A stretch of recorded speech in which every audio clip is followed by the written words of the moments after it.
안녕하세요. 사점 제구수 박재우입니다. 오늘은 8.15 광복절을 맞이하여 지식의 칼에 김원봉, 그를 둘러싼 모든 논란을 한 번에 정리해드립니다. 라는 영상을 저격하며 약상 김원봉에 대해 생각해보는 시간을 가져볼까 합니다. 먼저 저격에 앞서 인물에 대한 배경 설명이 필수 불가결하기 때문에 인물에 대해 전한 시간을 가져보도록 하겠습니다.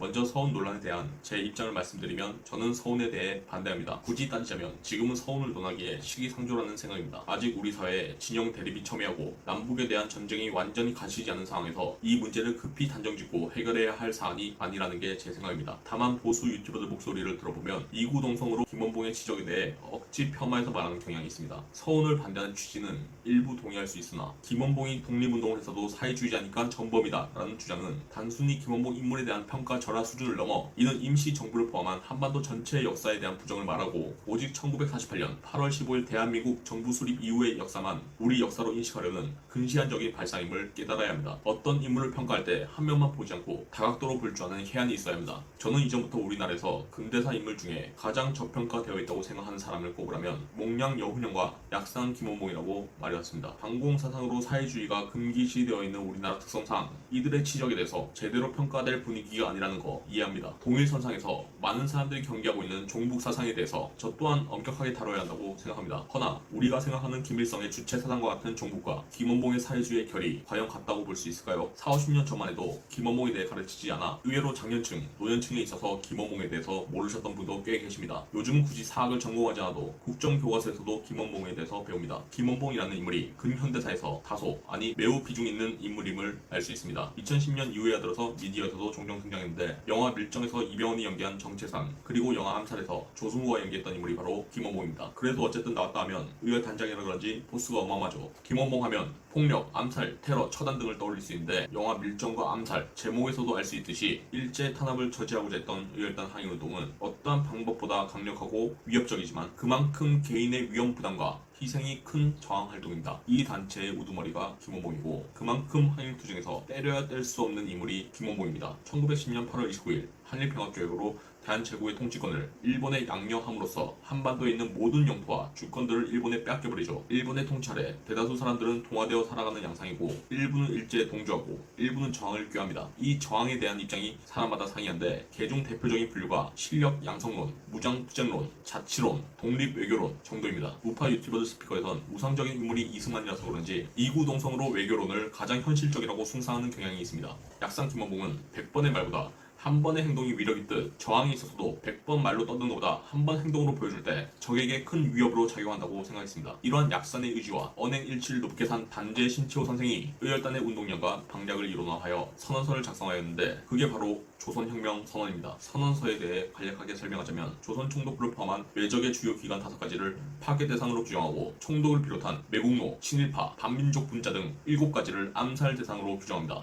일본을 조선의 생존을 박탈해간 강도로 규정하고 이를 타도하기 위한 폭력은 정당한 수단임을 천명합니다. 그리고 중요한 점은 혁명은 반드시 민중 직접 혁명해야 한다고 주장하며 외교론과 독립전쟁 준비론 같은 방략을 비판합니다. 또한 3.1운동 이후 일본의 회유책으로 문화통치가 이어지면서 대두되는 자치론과 참정권론 같은 운동을 일제에 타협하는 점으로 규정합니다. 현 시점에서 근시안적인 시각으로 보면 폭력을 혁명의 수단으로 정당화한다거나 무정부주의적인 요소 등으로 비판할 소지가 있지만 독립에 대한 확신과 목표를 불어넣었다는 점에서 귀중한 선언님이 틀림없습니다. 누구는 힘을 길러서 맞서자, 누구는 외세의 힘을 빌려 독립하자, 듣기 좋은 구호로 말로만 떠들 때 그들은 목숨을 내놓고 싸운 민족주의자이자 일제가 가장 두려워하는 독립운동가입니다. 맨몸으로 저항하여 자신의 지조를 나타낸 사람을 열사라 부르고 무력으로서 항거하여 의롭게 죽은 사람을 의사라 부릅니다. 다들 잘 아시는 유관순, 이중 같은 분을 독립열사라고, 박종철, 이한열 같은 분을 민주열사라고 하죠. 그리고 안중근, 윤봉길 같은 분을 독립의사라고 합니다. 박재혁, 최수봉, 김익상, 김상호, 김지석, 나석주와 같은 의열단은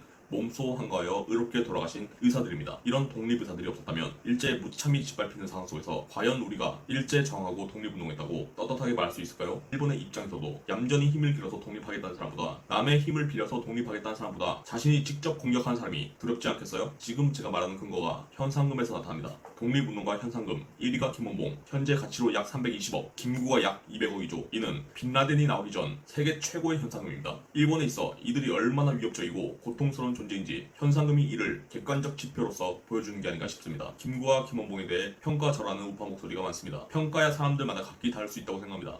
다만 사람들이 역사관이 잡혀있지 않은 상태에서 그저 진영 논리에 빠진 유튜버 스피커들이 내는 새치어에 사람들의 사고가 세뇌되고 써와하고 있는 건 아닌지 우려스럽습니다. 자, 이제 본격적인 저격으로 들어가보죠. 먼저 이 사람이 약산을 공격하는 원인부터 말씀드리면 반정부주의, 반문주의밖에 없어요. 문재인 대통령이 현충일 추념사에서 약산을 언급하기 전에는 그의 치적에 대해 제대로 몰랐을 가능성이 큽니다. 마치 요즘 일본한테 무역보복 당하고 나서야 화이트리스트 뜻을 검색했다고 국민들을 싸잡아 비아냥거리는 것처럼요. 그 근거로는 약산을 깎아내리려고 주저리 논리를 만드는데 엉성한 게 많습니다. 사실 그들이 약산을 공격할 포인트는 딱 하나밖에 없거든요. 독립운동가인 약산을 공산주의로 한번 덮어보자 이건데요. 이게 해방 후 반민족 행위자들이 친일 행적을 반공으로 덮은 거랑 같은 거거든요. 이게 사실 친일과 반공의 뼈아픈 딜레마인데 이승만 대통령이 잘한 것도 있지만 당시에 반드시 청산해줬어야 할 동을 그대로 반공의 수발로 쓴 결과거든요. 어쨌든 이 사람들 때문에 자유 대한민국을 지켜냈다고 하는 건 어폐가 있고 진짜 많이 줘서 반공에 도움된 정도로 칩시다. 단적으로 이 덕에 매국노 친일파들은 반공투사로 둔갑해서 현충원에 안장되고 약산 같은 사람은 여태껏 역사에서 사라졌던 거죠. 실제로 김원봉은 이념보다 조국의 통일을 훨씬 더 염원했던 사람이고 항상 좌우 합작을 꿈꾸던 사람입니다. 민족혁명당을 만들 때 김원봉은 조소왕, 지청천의 민족주의계와 연대고요. 중국 공산당 요청으로 조선 의용대 대부분 전력들이 연안 화북지대에 갈 때도 김원봉은 조선 의용대 일부를 이끌고 충칭 임시정부로 합류합니다. 그리고 42년 광복군 제1대 지대장, 44년 광복군 부사령관 국무부장으로 역임하죠. 해방 후 대한민국 임시정부 국무부장 자격으로 북이 아닌 남으로 귀국합니다. 또 파랭이, 슈퍼 파랭이, 볼수 우익 조직 중국 장개석이가 가장 좋아했던 조선인 독립운동가가 김원봉인 것도 팩트고요. 장제스가 교장으로 있던 황포공관학교에 의열 단원들이 유학을 가고 조선혁명 간박교를 만들 때도 장제스가 허락하고 중국 본토에 처음으로 독립무장단체를 만들 때도 장제스가 후원하죠. 1958년 11월 김일성에게 김원봉이 숙청당할 때도 중국 국민당 장제스의 사주를 받은 국제간첩이라는 혐의로 처형당합니다. 또한 중국 공산당에서 김원봉을 소시민적, 기회주의자이며 개인적 영웅주의자라고 악인 찍고 비난했죠. 그는 사회주의자임에도 불구하고 중도 민족주의계 인사들과 연대를 서슴지 않고 정통 공산주의 계열 인사들과는 거리를 뒀습니다. 이는 앞서 말씀드린 저합작이 김원봉의 철학이라고 보시면 됩니다. 김성수, 송진우 중심의 한국민주당이나 이승만 중심의 대한독립촉성국민회 같은 경우 남한만의 단독 정부 수립을 지향했다고 하면 김구 중심의 한국독립당이나 김원봉 중심의 인민공화당은 남북통일정부 수립을 지향했죠. 그리하여 많은 역사학자들이 김원봉을 평가할 때 자생적이며 민족주의적 좌파라고 평을 하고 계급의 기반을 둔 사회혁명을 꾀하는 정통 공산주의자들과 선을 구분합니다. 일제강점기 독립운동에는 조국의 독립과 민족의 완전한 해방이라는 소명하에 사회주의와 민족주의의 계열이 있었던 거지 지금의 좌파 우파는 그 결을 달리한다는 사실 또한 챙기시길 바랍니다. 끝으로 지식의 칼에게 한마디 하겠습니다. 김원봉이 전범이라고? 살인범이라고? 역사의 죄인이라고? 비열한 인간이라고? 파렴치한 인간이라고?